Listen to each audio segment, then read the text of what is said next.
देखिए हर खबर यहीं पर, सब्सक्राइब कीजिए TV9 भारतवर्ष।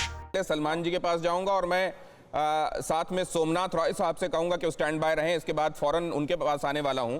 कुछ आपके पास आने में विलंब हुआ सोमनाथ जी, क्योंकि आपके सीनियर से मैं पहले जान लेना चाहता था कि वो क्या राय रखते हैं। आपके पास मैं आता हूं, लेकिन सलमान निजामी साहब, क्यों इन मुद्दों पर हमारे देश में कई जगहों पर सियासत हो रही है? देखिए, सबसे बड़ी बात यह है कि पूरी दुनिया में जब इंडिया जो है एक वाइड कंट्री है जहां पर राजनीति हो रही है कोरोना वायरस को लेके, पूरी दुनिया में ऐसा नहीं हो रहा है। और मैं आपको डेटा बताता हूं जो मुझे जबानी याद है। आप देखिए कि समित पात्रा जी को आपने बोलने का मौका दिया, बीच में इंटरप्ट नहीं किया, मुझे भी आप बोलने दीजिए। आप गुजरात को वेस्ट बंगाल से कंपेयर करिए। गुजरात जो है हमारे प्रधानमंत्री जी की होम स्टेट है। 2248 केस अभी आए हैं, 103 डेथ्स हुई हैं। बंगाल की देखिए 456 केस आए हैं, सिर्फ 15 डेथ्स हुई हैं। आप कंपैरिजन करना चाहते हैं तो इस बुनियाद पे करिए कंपैरिजन।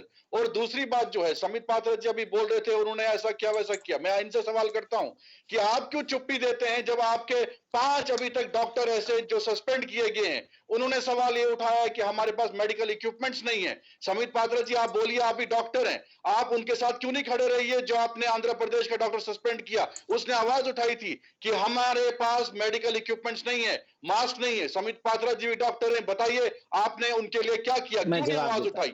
जवाब समित पात्रा जी जवाब सलमान निजामी शांत जवाब सुनिए। ये सिर्फ फेक न्यूज। सवाल पूछा है तो लंबा मत कीजिए, जवाब लीजिए पहले। मैं कह रहा हूं कि डॉक्टर पात्रा प्लीज अभी शांत हो जाएंगे तो मैं जवाब दूंगा। मैं बिल्कुल चिल्लाना नहीं चाहता हूँ, शांति से जवाब देना चाहता हूँ, शांति से जवाब दे सकता हूँ। Thank you.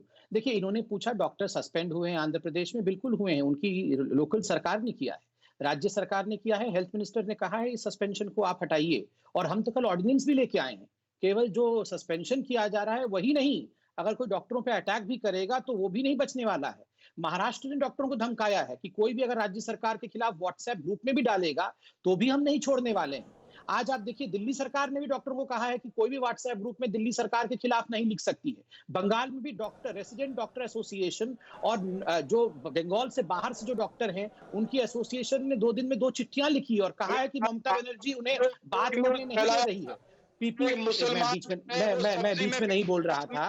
मैं बीच में, दिनेश जी मैं आपसे रिक्वेस्ट करूंगा, मैं बीच में नहीं बोल रहा था। सलमान निजामी, ये गलत बात है। अगर आपने सवाल उठाया है तो जवाब ले लीजिए, उसके बाद अपनी बात कहिएगा। ये गंभीर विषय है, इन पे चर्चा अच्छे से होनी चाहिए। देखिए, राज्य सरकारों को डॉक्टरों के ऊपर बिल्कुल जोर जबरदस्ती नहीं करनी चाहिए। चाहे वो महाराष्ट्र की सरकार हो जो डॉक्टरों के ऊपर जबरदस्ती कर रही है, चाहे बंगाल की सरकार जो पीपीई किट के होते हुए भी येलो पीपीई किट हम नहीं लेंगे। आपको याद है ना ममता बनर्जी ने क्या कहा था कि ये सैफ्रनाइजेशन है, इसलिए हम येलो पीपीई किट नहीं लेंगे और डॉक्टरों को पीपीई किट नहीं देंगे। ये उचित नहीं है। आज डॉक्टर एसोसिएशन ने भी ममता बनर्जी की भर्त्सना की है। वो चिट्ठियां हमारे पास मौजूद है, समय जाया होगा, वो चिट्ठी पढ़ूंगा नहीं, ये सारी चिट्ठियां पब्लिक डोमेन में आप पढ़ सकते हैं। चलिए, आपने जवाब दे दिया। डॉक्टर पात्रा, अगर ये मान लीजिए आंकड़े छिपा रही हैं तो वजह क्या हो सकती है? क्यों छिपा रही हैं? मैं बताता हूँ।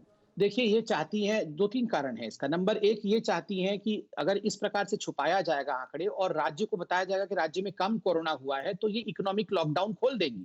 जैसे कि हुगली में इन्होंने सारे फैक्ट्रीज खोल दिए थे, आज अचानक उनको पुनः बंद करना पड़ा क्योंकि वहां संख्या बढ़ गई, तो इसलिए वो चाहती है कि वहां खोल दिया जाए। नंबर 1।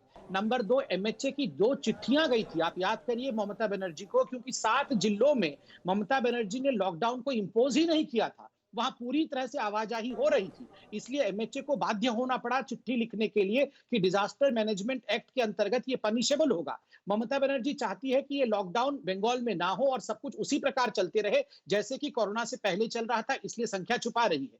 तीसरी बात है, अगर संख्या ज्यादा बढ़ेगी तो स्वाभाविक रूप से प्रश्न चिन्ह लगेगा ममता बनर्जी के एडमिनिस्ट्रेटिव कैपेबिलिटीज के ऊपर कि आखिर क्यों।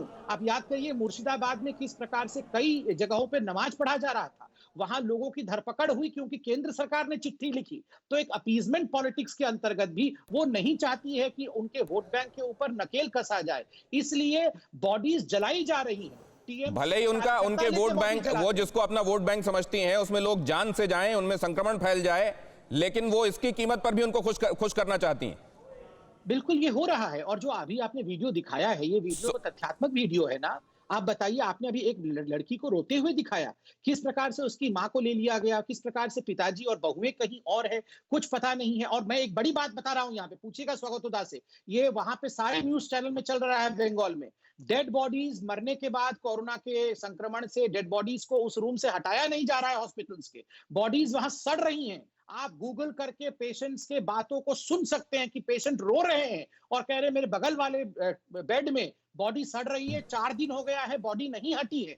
किस प्रकार की अमानवीय परिस्थिति बंगाल में बनी है। मैं किसी तो ये तो अपने पैर में कुल्हाड़ी मारने जैसा होगा। जो 3 कारण आपने बताए कि इससे लॉकडाउन खोल दिया जाए, एडमिनिस्ट्रेटिव कैपेबिलिटी पे सवाल ना उठे और तुष्टीकरण करें वोट बैंक का, लेकिन ये वायरस तो ये सब सियासत नहीं समझता ना।